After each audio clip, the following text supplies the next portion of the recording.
Demand side पे आप quantity demand रखते थे, यहाँ पे आप क्या रखोगे, यहाँ पे आप क्वांटिटी सप्लाई रखोगे। क्लियर, कॉन्सेप्ट सेम है, कॉन्सेप्ट यही है। क्वांटिटी सप्लाई का कॉन्सेप्ट क्या है, basically at the certain time and given prices, हम उस पे क्या करते हैं, सेलर क्या करता है, सेलर विलिंग होता है उस प्रोडक्ट को मार्केट में सेल करने के लिए। अगर फॉर एग्जांपल से प्राइस 5 रुपीज है और उसकी जो कॉस्ट है वो 10 रुपीज है, तो वो सेलर जो है वो अपनी विलिंगनेस शो करेगा ही नहीं वहां पे। इट मींस कि क्वांटिटी सप्लाई क्या हो जाएगी, क्वांटिटी सप्लाई हमारे पास जीरो है, ठीक है, with the given supply.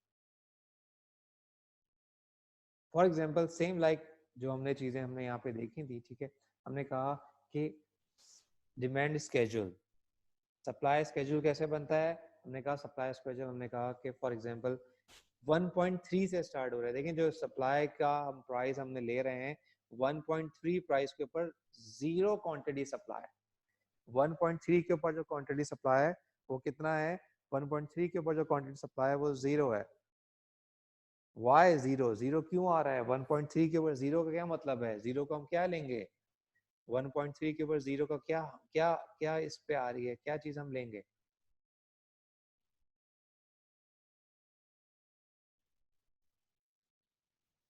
Zero का मतलब क्या है, जीरो ही हमें बता रहा है कि सेलर जो है 1.3 रुपीज जब तक थी प्राइस या डॉलर हमारे पास थी, उस वक्त सेलर ने अपनी विलिंगनेस जो है मार्केट के अंदर सेंड करने की वो शो नहीं की है। क्लियर, वो इंटरेस्टेड नहीं है, वो इंटरेस्टेड कब होगा, वो 1.31 पे इंटरेस्टेड होगा, उसके कुछ यूनिट जो है वो मार्केट में सेंड करेगा उसको सप्लाई करने के लिए। 1.75 पे 10 हो गया, 2.25 पे 20 हो गया, 3 पे 30 हो गया, 4 पे 45 हो गया, 5 पे 40। अब यहाँ पे थोड़ी सी एक यहाँ टाइपो एरर है, यहाँ 5 के ऊपर भी कोई अमाउंट है, 45 से ज्यादा ही है लेकिन, ठीक है 45 से ज्यादा है, 45 नहीं होगा तो 46 कर लें। यानी कि हमारे पास क्या देख रहे हैं कि जिस तरीके से हम प्राइस अपनी इंक्रीज करते जा रहे हैं, हमारे पास प्राइस हमारे पास इंक्रीज होती जा रही है, तो हमारी जो क्वांटिटी सप्लाई है वो भी क्या होती जाएगी, वो भी हमारे पास इंक्रीज होती जाएगी। क्लियर, डिमांड में हमारे पास क्या होता था कि प्राइस इंक्रीज होती थी तो प्राइस इंक्रीज की क्वांटिटी डिमांड डिक्रीज होती थी। यहाँ पे हमारे पास क्या होगा कि जिस तरीके से प्राइस इंक्रीज होगी साथ में क्वांटिटी सप्लाई भी इंक्रीज हो रही होगी। इट मींस के जो हमारा लॉ ऑफ सप्लाई है वो हमें यहाँ से हमें क्या आइडिया मिल रहा है कि हमारे पास जो लॉ ऑफ सप्लाई है वो क्या होगा कि लॉ ऑफ सप्लाई होगा कि when the price of the good increases, law of supply क्या होगा, हमारे पास लॉ ऑफ सप्लाई होगा कि when the price of the good increases quantity supply also increases. यानी कि जिस सर तरीके से, एक मिनट सर खत्म, जब अच्छा वेट वेट खत्म कर लो पहले, ठीक है, हम जिस तरह प्राइजेस को इंक्रीज कर रहे हैं, हम जिस तरह प्राइजेस को इंक्रीज करेंगे तो सेलर जो है वो अपनी क्वांटिटी सप्लाई भी इंक्रीज करेगा। क्यों इंक्रीज करेगा, इसका फिलॉसफी क्या है पीछे, इंक्रीज करने की फिलॉसफी क्या है, कि वो देखेगा कि पहले 2 रुपीज प्राइस थी, अब 3 रुपीज प्राइस है, तो मैं क्वांटिटी सप्लाई ज्यादा क्यों करूं, क्योंकि उसके पीछे जो फिलॉसफी है वो फिलॉसफी यही है कि वो अपनी जो उसकी प्रॉफिटेबिलिटी है वो अपनी बढ़ाना चाहेगा, वो चाहेगा कि मेरी प्रॉफिटेबिलिटी जो है वो मैक्सिमम पे चली जाए, तो इसलिए वो ज्यादा प्रोडक्शन करके मार्केट में सेंड करेगा। क्लियर है, क्लियर है जी, अब पूछें क्या पूछ रहा सवाल। सर मैं पूछ रहा था कि अभी जैसे आपने बताया कि जैसे इसकी प्राइस इंक्रीज होगी उसकी क्वांटिटी सप्लाइड इंक्रीज होगी, बट डिमांड तो सर डिक्रीज हो रही है ना, तो अगर डिमांड डिक्रीज है हम तो मैं डिमांड उसे की, क्वांटिटी बढ़ा के क्या करूंगा। क्या नाम है आपका, तालिब। तालिब, देखें एक चीज यहाँ पे देखें कि हम इस वक्त यहाँ पे सप्लाई को डिस्कस कर रहे हैं। क्लियर, जी हम यहाँ पे सप्लाई को डिस्कस कर रहे हैं, अभी हमने डिमांड को डिस्कस नहीं किया। डिमांड हमने सेपरेट डिस्कस कर रहे थे और सप्लाई हम सेपरेट डिस्कस कर रहे हैं। नेक्स्ट क्लास के अंदर हम दोनों को एट अ टाइम डिस्कस करेंगे। सर, ठीक इसका है, मतलब कि डिमांड या सप्लाई रिलेटेबल नहीं है एक दूसरे से क्या। रिलेटेबल होती है लेकिन आज का टॉपिक नहीं है वो हमारे पास। क्लियर है, आज का ठीक है टॉपिक सर। नहीं है, आज का टॉपिक नहीं है, क्योंकि जब हम दोनों गुड को एट अ टाइम ड्रॉ करेंगे, क्योंकि सेट उस वक्त हम डिमांड को भी देखेंगे और सप्लाई को भी देखेंगे। क्लियर, ठीक है। ठीक है। ठीक है। अब लॉ ऑफ सप्लाई क्या है, लॉ ऑफ सप्लाई क्या है, लॉ ऑफ सप्लाई बेसिकली हमारे पास क्या है कि हम कहते हैं कि when the price of the product increases, quantity supply also increases. और same like when the price of the product decreases, quantity supply also decreases. यानी कि दोनों का आपस में जो रिलेशनशिप है, दोनों का आपस में रिलेशनशिप है वो क्या है, वो आपके पास पॉजिटिव रिलेशनशिप है. दोनों का आपस में रिलेशनशिप है वो क्या है, वो आपके पास वो पॉजिटिव रिलेशन है. यानी कि प्राइस अगर बढ़ेगा तो क्वांटिटी सप्लाई भी बढ़ जाएगा, प्राइस अगर कम होगी तो क्वांटिटी सप्लाई भी. क्लियर है? ठीक है. अगर प्राइस अगर आपके पास इंक्रीज हो रही होगी तो क्वांटिटी सप्लाई भी डिक्रीज हो रही होगी. वो उनका आपस में रिलेशन जो है वो उनका आपस में रिलेशन जो है वो उनका आपस में रिलेशन पॉजिटिव है. क्लियर? क्लास अब खत्म होने वाली है.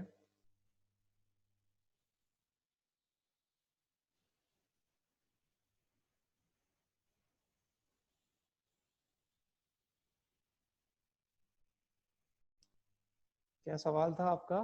Quantity supply. देखिए क्वांटिटी सप्लाई वही है कि हमारे पास सेलर जो है उस चीज को लेके एग्री करता है उस एक certain price and certain time पे कि वो एग्री करता है कि मैं मार्केट के अंदर जो है वो सब क्वांटिटी सप्लाई मैं उसकी सप्लाई करूंगा.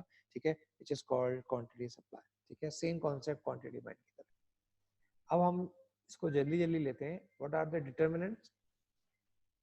जब हम लॉ ऑफ सप्लाई की बात कर रहे होते हैं तो हम ये बोलते हैं कि हमारे पास जो फैक्टर्स हैं वो हमारे पास ठीक है, वो हमारे पास के जो डिटरमिनेंट्स हैं वो हमारे पास क्या होंगे, वो हमारे पास कांस्टेंट होंगे. वो कौन से डिटरमिनेंट्स हैं?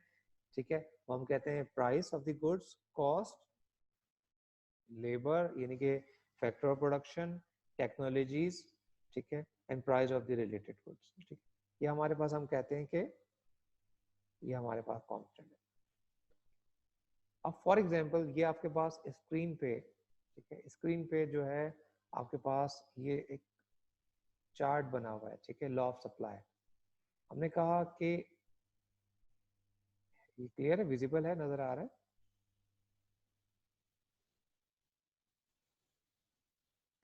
फॉर एग्जांपल उसने कहा कि ये डिमांड स्केड्यूल है, ये डिमांड स्केड्यूल है. ठीक है, और ये हमारे पास ये हमारे पास ये बेसिकली ये quantities with relate with the cost लिखा हुआ है. ठीक है, हमने कहा जब प्राइस 0 थी तो क्वांटिटी सप्लाई 0 थी, जब प्राइस 0.5 थी तो क्वांटिटी सप्लाई 0 थी. इसका क्या मतलब है, इसका क्या मकसद हो सकता है? इसको इस तरह पूछ लेते हैं, इसका क्या मकसद हो सकता है? इसका मकसद ये बताने का यही है, यहाँ पे वो यही आपको बता रहा है कि मार्केट के अंदर सप्लायर सप्लाई नहीं करेगा जब तक उसकी कॉस्ट रिकवर नहीं हो जाएगी.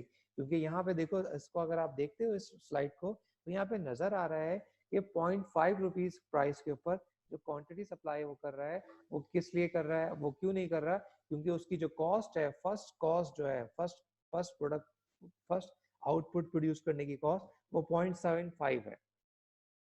फर्स्ट आउटपुट प्रोड्यूस करने की जो कॉस्ट है वो 0.75 है, जबकि प्राइस उसकी 0.5 है. इट मींस कि वो क्वांटिटी जो है वो प्रोड्यूस नहीं करेगा. उसने प्रोड्यूस कब की? कि जब उसकी कॉस्ट जो है एक्सीड हो गई, उसकी कॉस्ट रिकवर हो गई. 1 रुपीज के ऊपर उसने पहला यूनिट जो है वो मार्केट में सोल्ड आउट के लिए, 1.5 के लिए सेकंड. ठीक है, कब वो कर रहा है? जब अपनी कॉस्ट को रिकवर कर. विलिंगनेस टू सेल वो कब भेजेगा, विलिंगनेस टू सेल वो कब बताएगा? जब उसकी कॉस्ट जो है वो रिकवर होगी, उसके बाद जो है वो कब का काम करेगा. क्लियर है? सर एक बार रिपीट कर देंगे आप?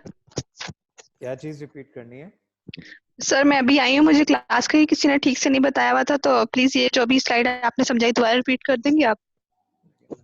तो ग्रुप पे मैंने बताया था. सर मैंने नहीं देखा, और क्या नाम है, रात को भी इनसे पूछा तो कह रहे हैं 10:30 बजे क्लास है. अभी भी सुबह भी पूछा है तो कह रहे 10:30 बजे क्लास है.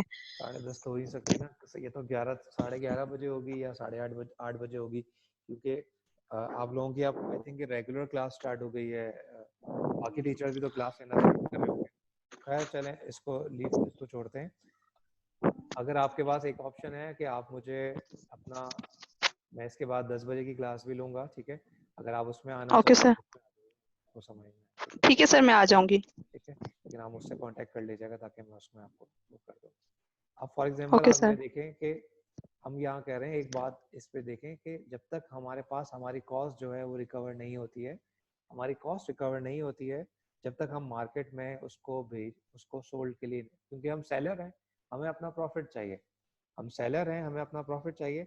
वो हमें प्रॉफिट कब मिलेगा? वो हमें प्रॉफिट कब मिलेगा? वो प्रॉफिट जब मिलेगा जब हम अपनी कॉस्ट को रिकवर करेंगे। क्या 0 रुपीज के ऊपर मैं कोई क्वांटिटी मार्केट में भेजूंगा? मैं नहीं भेजूंगा। क्यों नहीं भेजूंगा? क्योंकि मेरी कॉस्ट जो है फर्स्ट यूनिट की 0.75 है। क्या मैं जब प्राइस 0.5 हो जाएगी जब मैं उसको भेजूंगा मार्केट में? मैं नहीं भेजूंगा। ये देखिए क्वांटिटी 0 आ रही है मेरे पास, क्योंकि मेरी कॉस्ट जो है 0.75 है। क्या 1 रुपीज प्राइस के ऊपर मैं उसको मार्केट में भेजूंगा? जी मैं भेजूंगा 1 रुपीज के ऊपर, क्योंकि मेरी कॉस्ट 0.75 है।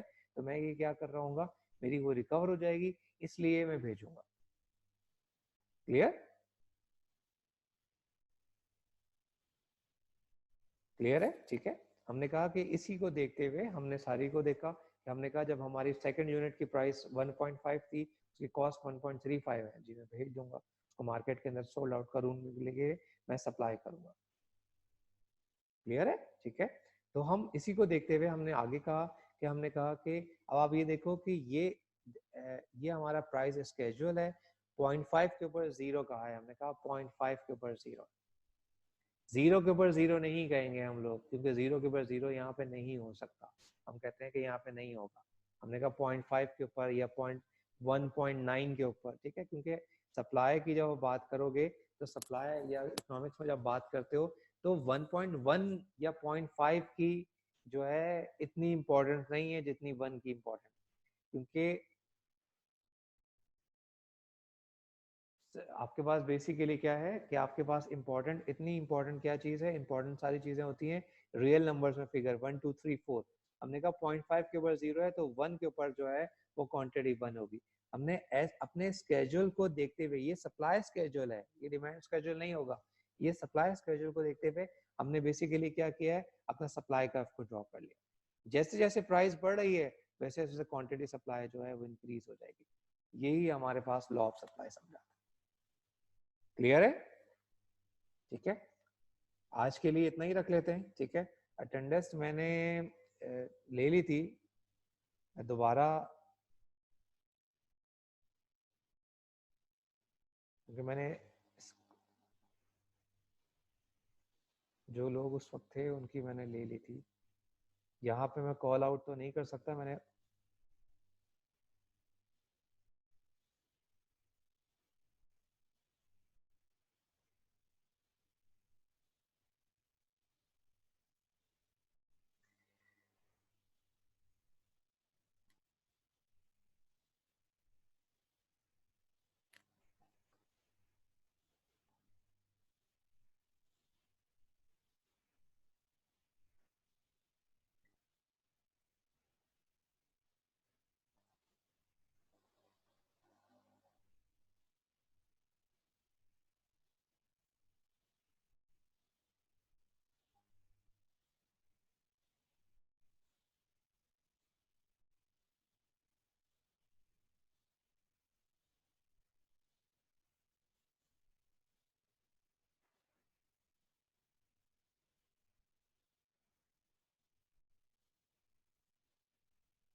अच्छा अटेंडेंस में इस तरह लेता हूँ कि मैं आपके जो पार्टिसिपेंट्स आ रहे हैं ना, आपको लिखने की जरूरत नहीं है, आई थिंक आप लोग सब अपने नाम लिख रहे होंगे। ठीक है, आपके जो पार्टिसिपेंट्स आ रहे हैं उनकी मैं स्नैपशॉट ले लेता हूँ। ठीक है, लास्ट टाइम इसलिए वो ख़त्म कर लिया था कि उस वक्त जो है स्नैपशॉट ले लेता हूँ, जो जो पार्टिसिपेंट आ रहे हैं, 31 पार्टिसिपेंट्स आ रहे हैं, उन सबके स्नैपशॉट मैंने ले लिया है। ठीक है, उसको देखते हुए मैं आपके अटेंडेंस मार्क कर दूँ। क्लियर है? ठीक है, अगर आपका कोई भी क्वेश्चन है रिगार्डिंग टुडे, ठीक है, तो आप क्या कर लें कि आप मुझे अपने व्हाट्सएप ग्रुप के ऊपर जो है आप मुझे लिख लें। मैंने सारे स्टूडेंट्स की जो पार्टिसिपेंट लिस्ट के अंदर आ रहे हैं, 31 स्टूडेंट्स हैं, उनकी मैंने पिक्चर ले ली है, उनको देखते हुए मैं अटेंडेंस मार्क कर लूँ। क्लियर है? ठीक है, तो आज के लिए इतना ही, फिर इंशाल्लाह कोई भी प्रॉब्लम होगी तो आप मुझसे पूछ सकते हैं व्हाट्सएप के ऊपर, और जो भी उज़ैर है या कायनात हैं व्हाटएवर, जो सीआर हैं मुझसे कांटेक्ट करें कि मुझे एक्स्ट्रा क्लास लेनी है जो हमारी चीज़ें छूट गई हैं उसके लिए। क्लियर? ओके, थैंक यू, अल्लाह हाफ़िज़।